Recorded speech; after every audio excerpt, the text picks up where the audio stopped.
ఐటీలో ఎంట్రీ కావాలా? Trainee software engineer గా అజా కోడింగ్ ట్యూటర్ లో 2 వీక్స్ ట్రయల్ పీరియడ్ లో వెంటనే చేరండి. నమస్తే విజయ పెద్దన గారు. నమస్తే ఉషా. భార్యాభర్తల జీవితం అనేది నూరేళ్ల పంట అని చెప్తూ ఉంటుంటారు. వివాహ బంధం అనేది ఒకరికొకరు తోడుగా ఉండాలని నిశ్చయించాలని కూడా చెప్తూ ఉంటుంటారు. కొన్ని సందర్భాల్లో మనిషి అనుకోని సందర్భాలు చేజారిపోతూ ఉంటుంటారు. చాలామంది చిన్న వయసులోనే ఒంటరి లైఫ్ని లీడ్ చేయాల్సిన పరిస్థితి వస్తూ ఉంటుంది. రియాలిటీని ఏ విధంగా యాక్సెప్ట్ చేయాలి అంటారు, ఏ విధంగా ముందుకెళ్లాల్సిన పరిస్థితి వాళ్ళకు ఉంటుంది అంటారు. అసలు చాలామంది ఒక సిచ్యుయేషన్ దగ్గరే ఆగిపోతారు. ఇంకా మనిషి దగ్గరే రిగ్రెట్స్తోనూ కొంతమంది ఇంకా నా లైఫ్లో ఇంకేం లేదనో అనుకుంటూ ఉంటారు. మనం ఏం చెప్పొచ్చు అంటారు? ఫస్ట్ ఆఫ్ ఆల్ అసలు అట్లా పార్ట్నర్ని అంటే ప్రియమైన వ్యక్తిని జీవిత భాగస్వామిని కోల్పోవటం అనేది అసలు చాలా వాళ్ళకి దురదృష్ట సంఘటన, వాళ్ళకి అత్యంత బాధాకరమైన విషయం. ఇకపోతే చిన్న వయసులో పోయినా పెద్ద వయసులో పోయినా బాధే. సో ప్రతి వ్యక్తికి దాన్ని తీసుకోవటం, అందులోంచి బయటపడటానికి వాళ్ళ మనస్తత్వాలను బట్టి టైం పీరియడ్ అనేది మారుతూ ఉంటుంది. సో ఇప్పుడు కొంతమంది అంటే పెద్దయిన కొద్దికి ఆ డిటాచ్మెంట్తో లేకపోతే ఆ మెచ్యూరిటీ లెవెల్స్తో పుట్టిన వాళ్ళు ఎలాగూ పోతారు అని చెప్పి వాళ్ళు పోవటానికైనా పార్ట్నర్ పోతుందనైనా అంటే ప్రిపేర్డ్నెస్తో ఉంటారు. ఒక వయసు వచ్చినప్పుడు వాళ్ళకి సడన్ షాక్ అని అయితే అనిపించదు. కాకపోతే బాధే. కాకపోతే చిన్నాళ్ళు పెద్దాళ్ళు ఆ చావుని ఆ కోల్పోవటాన్ని చూసే దృష్టికోణంలో మార్పు ఉంటుంది. సో కొంతమంది ఏంటంటే ఇక దాన్ని తీసుకోగలుగుతారు, చిన్నాళ్ళైనా పెద్దాళ్ళైనా. కొంతమంది ఎంత ప్రిపేర్డ్గా ఉన్నా అసలు ఇక భార్య చనిపోతేనో లేకపోతే భర్త చనిపోతేనో మిగతా జీవితాన్ని అసలు ఇక నిస్సారంగా నిర్వేదంగా ఇక అసలు ఎందుకు ఉన్నానరా బాబు అన్నట్టుగా జీవిస్తూ ఉంటారు. సో అది అంటే ఎంతవరకు కరెక్ట్, వాళ్ళని హింసించుకోవటం, అందులోంచి బయటికి రాపోవటం అనేది అంటే పూర్తిగా కరెక్ట్ కాదు. కానీ మనం వాళ్ళని అంటే జడ్జి చేయటానికి సరిపోము. అంటే వాళ్ళిద్దరు భార్యాభర్తల మధ్య అన్యోన్యత ఎట్లా ఉంది, వాళ్ళ రిలేషన్షిప్ ఎట్లా ఉంది, ప్లస్ ఈ వ్యక్తులు ఎంత సున్నితమైన మనస్కులు, ఎంత మెచ్యూరిటీ ఉన్నవాళ్ళు అనే దాన్ని బట్టి వాళ్ళు అందులోంచి ఎంత త్వరగా బయటకు వచ్చి నార్మల్గా వాళ్ళ జీవితాన్ని మళ్ళీ ఇదివరకుట్లాగా జీవించడానికి అవకాశాలు ఎవరికి వాళ్ళను బట్టే ఉంటాయి. ఇప్పుడు మనం కొన్ని వీడియోలు చేసాం. అంటే 40ల్లో 50ల్లో ఉన్నాళ్ళు కూడా భార్య భర్త ఎవరో ఒకళ్ళు లేనప్పుడు మళ్ళీ పెళ్లి చేసుకుంటే బాగుంటుందా, ఎవరన్నా ఏమన్నా అంటారా, చేసుకోవచ్చా మేము ఇప్పుడు అని అడిగిన వాళ్ళు కూడా ఉన్నారు. అది ఎందుకు అనుకుంటున్నారు? ఆ ఒంటరితనాన్ని భరించలేక సగం. ఇంకోటి, మనం ముందుకెళ్ళాలి జీవితంలో, అయితే ఖచ్చితంగా ముందుకెళ్ళాలి. ఎవరున్నా లేకపోయినా జీవితం ఆగిపోదు, ఆపకూడదు కూడా. అంటే అర్ధాంతరంగా ఆత్మహత్యలు చేసుకొని జీవితాన్ని బలి చేసుకోవటం ఇట్లాంటివి కరెక్ట్ కాదు. అసలు మనిషి నిజంగా చావు పుట్టుకల గురించి ఆలోచిస్తే కనుక అంటే ఆధ్యాత్మికంగా ఇప్పుడు పుట్టినవాళ్ళు చనిపోక తప్పదు. అవునా? సో ముందు వెనకల పక్కన పెడితే పుట్టినవాడు గిట్టక మానడు అన్నట్టు చనిపోవటం అనేది పార్ట్ ఆఫ్ ద ప్రాసెస్. ఇవాళ కొత్తగా మనతోనే మొదలయ్యేది కాదు, మనతోనే ఆగిపోయేది కాదు. కాబట్టి ఏంటంటే అనుకోని సంఘటన వల్ల అకస్మాత్తుగా జరిగినప్పుడు తీసుకోవటం మనిషికి ఇంకా కష్టం అవుతుంది. బట్ ఇప్పుడు చిన్నాళ్ళు దాన్ని ఎట్లా తీసుకోవాలి అంటే, చిన్నాళ్ళు ఇప్పుడు మళ్ళీ అందులోంచి బయటపడిన తర్వాత మళ్ళీ ఇంకొక వ్యక్తిని వాళ్ళ జీవితాల్లోకి ఆహ్వానించే ఇంట్రెస్ట్ ఉంటే కనుక మళ్ళీ పెళ్లి చేసుకోవచ్చు, తప్పేమీ లేదు.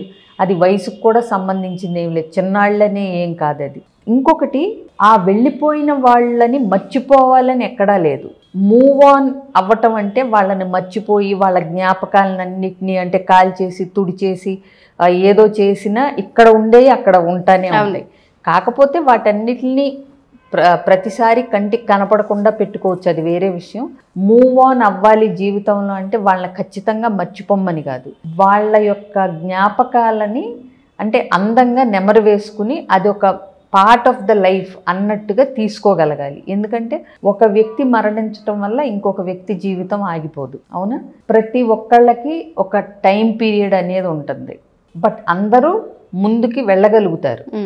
ఆ వెళ్ళే టైం గనక అంటే ఆ బాధపడటానికి, ఆ ఏడవటానికి, ఆ గ్రీవింగ్ పీరియడ్ ఇవ్వకుండా టక బాధ్యతలు ఉన్నాయని ఏదో పడిపోతే మాత్రం వాళ్ళకి ఇంకా ఎక్కువ రోజులు పడుతుంది చెప్పాలంటే. ఎందుకంటే ఆ ఫీలింగ్స్ అన్ని పక్కన వాళ్ళతో షేర్ చేసుకోవాలి, వాళ్ళ గురించి నెమరు వేసుకుని ఏదన్నా రాసుకోవాలి, జర్నలింగు, మొత్తం లోపల ఉన్న దుఃఖము బాధ అంతా బయటకు వచ్చేయాలి. బయటకు వచ్చేసిన తర్వాత ఇంకొకటి, వీళ్ళకి మళ్ళీ బాధ్యతలు కూడా ఉంటాయి.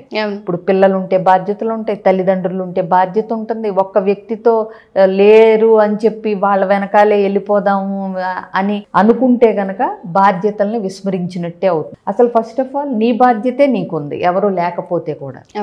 ఒక వ్యక్తి చనిపోయిన వెంటనే ఆ భార్య భర్త వెంటనే వాళ్ళతో పాటు చనిపోవాలి అన్నంత ఫీలింగ్స్ మొదట్లో ఉంటాయి, కానీ ఆ బాధను వ్యక్తపరుస్తూ ఆ టైం తీసుకుని, ఆ బాధపడటానికి కూడా టైం తీసుకుని అందులోంచి బయటికి రాగలిగిన తర్వాత ఇకపోతే చిన్నాళ్ళ పెద్దాళ్ళ అని నువ్వు అడిగావు, వాళ్ళకున్న వాళ్ళ బాధ్యతలను బట్టి ఎలాంటి కార్యక్రమాలైనా చేసుకోవచ్చు. ఇప్పుడు పిల్లలుంటే ఒక తల్లి పిల్లల్ని పెంచి పెద్ద చేయాల్సిన బాధ్యత ఉంది, అవునా?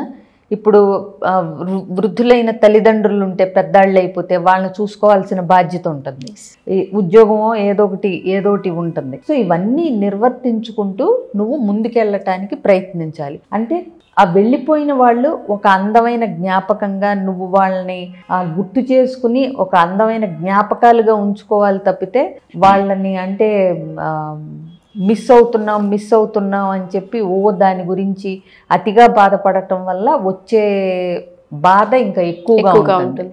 సో కాబట్టి ఎవరి బాధ్యతలు వాళ్ళు నిర్వర్తించాలి. ఇప్పుడు కొంతమంది ఉంటారు, వాళ్ళకి బాధ్యతలన్నీ అయిపోతాయి, శేష జీవితాన్ని గడుపుతూ ఉంటారు. అలాంటి వాళ్ళు ఏంటంటే వాళ్ళ మనసుకు నచ్చిన కార్యక్రమాలలో వ్యాపకాలు పెంచుకోవటానికి ప్రయత్నించాలి. అంటే ఆధ్యాత్మికంగా కానీ, గుళ్ళు కానీ, లేకపోతే తీర్థయాత్రలు కానీ, లేకపోతే సత్సంగాలు కానీ, అలాంటి గ్రూపులతో ఉండటం కానీ అట్లాంటివి చేసుకోవచ్చు.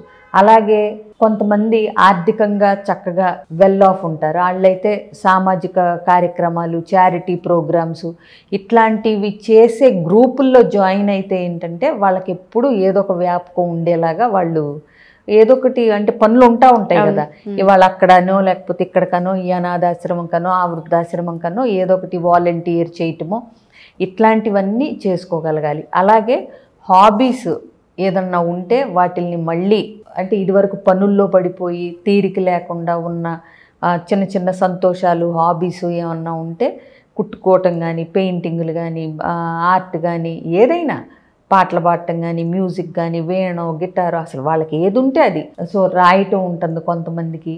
సో ఇలాంటివి ఏదైనా సరే మళ్ళీ వాటిల్ని బూజు దులిపి మళ్ళీ వాటిల్ని మొదలుపెట్టి వాటిల్ని అంటే ఏదో వాటి ద్వారా ఏం సంపాదించక్కర్లా, నీ మనసుకు ఉల్లాసంగా నీకు టైం కొంచెం సేపు గడిచేలాగా ఇట్లాంటివి. అలాగే ఒకళ్ళిద్దరు బాధ్యత తీసుకుని వాళ్ళ అంటే చదివించటం కానీ ఏదన్నా వాళ్ళకున్న ఆర్థిక స్తోమతను బట్టి. అంటే లైఫ్ని ఒక పార్ట్నర్ని కోల్పోయిన తర్వాత కూడా ఏ వయసులో అయినా సరే కంటిన్యూ ఖచ్చితంగా చెయ్యొచ్చు. ఓకే, అది ఎలాగో తెలియకపోతే ఇబ్బందులు వచ్చే అవకాశం ఉంటుంది, తెలుసుకునే ప్రయత్నం అయినా చెయ్యొచ్చు. సో కాబట్టి జీవితం ఒక దగ్గర అయితే ఆగిపోదు. ఇంకొకటి నిజం చెప్పాలంటే ఒకళ్ళు లేకుండా ఇంకొకళ్ళు బ్రతకలేరు అనేంత నిజంగా మనం స్పిరిచువల్గా కనుక ఆలోచిస్తే బ్రతకలేకపోతున్నాం అనే భావనలో నుంచి కూడా బయటికి రావచ్చు. ఎందుకంటే అంతటి ఉదాత్తమైన కార్యక్రమాలను మనం చేపట్టి వాళ్ళ పేరు మీద కూడా మనం వాళ్ళ సంస్మరణార్థం కూడా మంచి పనులు చేస్తున్నాం అనుకోండి, వాళ్ళని ఇంకా ఇక్కడ బ్రతికించినట్టే. ఎంతో మంది హృదయాల్లో, ఎంతో మంది జీవితాల్లో వాళ్ళ పేరు మీద మనం చేసే కార్యక్రమాలు, తద్వారా వాళ్ళు మనతో ఉన్నట్టుగా మనం ఫీల్ అవుతాం. అలాగే జనాల మనసుల్లో కూడా వాళ్ళు చిరస్థాయిగా నిలిచిపోయేలాంటి ప్రయత్నం కూడా చెయ్యొచ్చు. ఎగ్జాక్ట్లీ. మనిషి లైఫ్ అనేది ఒక మనిషి లేకపోతే ఆగదు అనేది ఆ వాస్తవాన్ని, ఆ రియాలిటీని ఎప్పుడైతే తెలుసుకుంటామో నిజ జీవితం అనేది ఫుల్ఫిల్మెంట్గా ముందుకు తీసుకెళ్ళొచ్చు అని అర్థమవుతుంది. థ్యాంక్ యూ విజయ పెద్దన గారు, థ్యాంక్ యూ సో మచ్.